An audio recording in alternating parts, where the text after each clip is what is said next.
And in the past decade, we have seen huge advances in using DNA technology to fight disease and hopefully deter crime. But a fourth grader is rattling the science a little with her request to solve a mystery.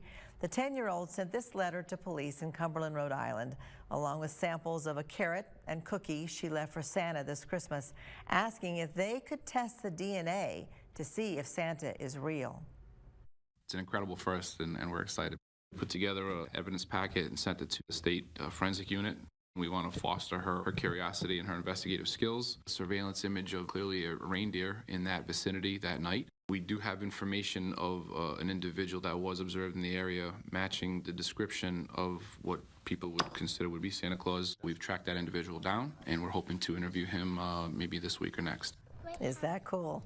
Turns out Scarlett D'Amato has her own lab at home, and instead of trying to discredit Santa, she is hoping to prove that Santa Claus is real. And Chief Benson says the investigation is ongoing.